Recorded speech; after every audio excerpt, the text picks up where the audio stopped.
আপনি যদি কারো প্রতি হিংসা করেন তাহলে কি হবে? আপনার ক্ষতি কি? আপনার যত নেক আমল ধ্বংস হয়ে যাবে। হিংসা সেভাবে নেক আমলকে পুড়িয়ে দেয় যেমন করে আগুন কাঠকে পুড়িয়ে দেয়। হাদিস শুনেছেন হাদিসটা? হিংসা সেভাবে নেক আমলকে পুড়িয়ে দেয় যেভাবে আগুন কাকে পুড়িয়ে দেয়? কাঠকে। আগুন কাঠে আগুন ধরিয়ে দেন, কাঠ বাকি থাকে, কয়লা ছাই হয়ে যাবে। ঠিক একইভাবে আমল নামের নেকি সব ছাই হয়ে যাবে।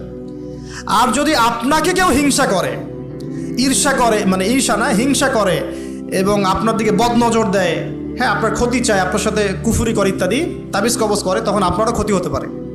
চোখ লাগলে, বদনজর হলে, তাবিজ কবজ, আপনার ক্ষতি হতে পারে। আর এই ক্ষতি থেকে আপনি বাঁচবেন কিভাবে? এটা তো আপনার হাতে নাই, তাই না? কেউ যদি আপনাকে ঈর্ষা হিংসা করে, এটা তো আপনার হাতে নাই, আছে? নাই। একটা উপায় হচ্ছে মানুষের থেকে নিজেকে যত পারেন আড়াল করার চেষ্টা করেন।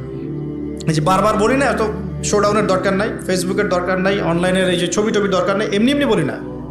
আমরা চাই যে মানুষ থেকে যতটা পারি আড়াল হতে, যতটা সম্ভব। কারণ এখন তো এর চেয়ে বেশি কিছু পাচ্ছি না, এতে ক্ষতি আছে, মানুষের চোখ লাগে। এখন আপনি বাঁচবেন কিভাবে? প্রতিদিন সূরা ফালাক, সূরা নাস, ইখলাস সকাল সন্ধ্যা 3 বেলা করে, সকাল সন্ধ্যা 3 বার করে সূরা ফালাক, সূরা নাস, সূরা ইখলাস। প্রত্যেক নামাজের পর আয়াতুল কুরসি, ঘুমানোর আগে আয়াতুল কুরসি, সূরা বাকারার শেষের আয়াত, সূরা মুলক। এই যে কোরআনিক চিকিৎসাগুলো আপনি যদি গ্রহণ করেন, ইনশাআল্লাহ তাআলা আপনি চোখ লাগা থেকে বাঁচবেন। ইনশাআল্লাহ ইনশাআল্লাহ আপনি বদনজর থেকে বাঁচবেন, হিংসার কুপ্রভাব থেকে বাঁচবেন ইনশাআল্লাহ।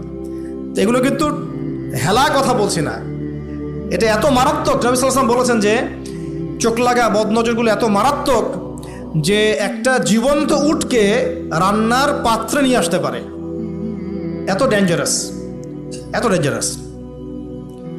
তো হিংসা করবেনও না, হিংসার শিকারও যেন না হন। এই জন্য সূরা ফালাককে বেশি বেশি তিলাওয়াত করবেন। কুল আউযু বিরাব্বিল ফালাক মিন শাররি মা খালাক ওয়া মিন শাররি গাসিকিন ইযা ওয়াকাব ওয়া মিন শাররিন নাফাসাতি ফিল উকাদ ওয়া মিন শাররি হাসিদিন এই যে ইযা হাসাদ। আমি হিংসুকের হিংসা থেকে আল্লাহ তোমার আশ্রয় চাচ্ছি যখন সে হিংসা করে। পারবেন ইনশাআল্লাহ? আর কি করা যাবে না? আল্লাহর নূর মারিফত পেতে হলে অহংকার করা যাবে না। কি যাবে না? আল্লাহ পাক সব পছন্দ করলে অহংকার পছন্দ করবেন না। আল্লাহ পাক অহংকার পছন্দ করবেন। আল্লাহ পাক অনেক পাপ মাফ করে দিতে পারেন। অহংকার আল্লাহ পাক খুব কঠিনভাবে ধরেন। আল্লাহ পাক খুব কঠিনভাবে অহংকারীকে আল্লাহ পাক কখনোই পৃথিবীতে টিকতে দেন নাই। অহংকার আল্লাহ পাকের চাদর, এটা ধরে কেউ টান দিতে পারে না। তো মনের মধ্যে যদি অহংকার থাকে, কোশ্চিন কালেও, ডিগ্রি সার্টিফিকেট অর্জন করেও আল্লাহর নূর পাওয়া যাবে। আপনি খিদির হতে পারবেন না, সিচুয়েশন বুঝতেও পারবেন না, সলিউশনও বের করতে পারবেন।